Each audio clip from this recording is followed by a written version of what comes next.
సంవత్సరం ఖచ్చితంగా నమ్ముతాడు ఆనందం. పెళ్ళైన సంవత్సరం అతను సుధీర్ అని పేరు. ఎల్కేజీ నుండి 10th వరకు స్కూల్లో చదివించాలి. ఇంటర్ నుండి MBA వరకు చదివించాలి.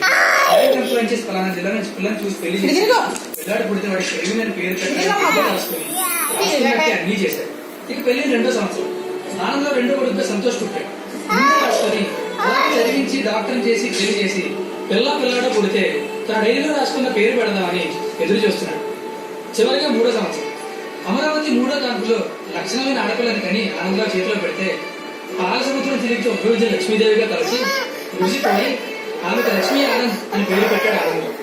అమ్మాయి ఇండియన్ చేయాలని ముందే రాసుకొని అందంగా పెంచి బాగా చదివించి సాఫ్ట్వేర్ ఇంజనీరింగ్ చేశాడు.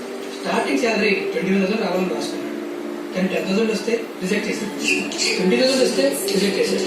అలాగే 40,000 వచ్చిన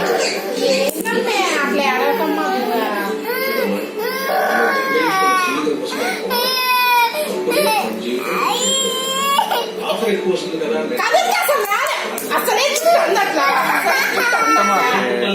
వద్దులేమ్మా,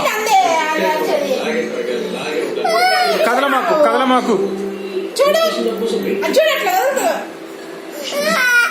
లేదు నిన్ను కాదులే చూసి పెళ్ళి కూడా కబుర్ చేస్తాను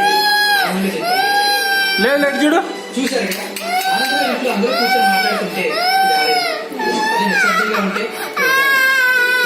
గుర్తొచ్చింది. ఇంట్లో ఆనందంగా పుట్టిన మొదలు ఎవరు బయటికి వెళ్ళినా లోపలికి వచ్చినా రిజిస్టర్లో సంతకం చేసి వదలాలి. ఎవరైనా ఇంటికి వచ్చిన చెప్పాలి బాడీ మెయింటైన్ చేయడం, బ్యాటరీ వస్తువులు పర్చేసింగ్ పర్ఫెక్ట్ ఫ్యామిలీ లీడ్ చేయడం, ఖచ్చితమైన జీవితాన్ని నమస్కరిస్తున్నారంటే కారణం ఎడ్జుడు భూమి ఎడ్జుడు ఇదే.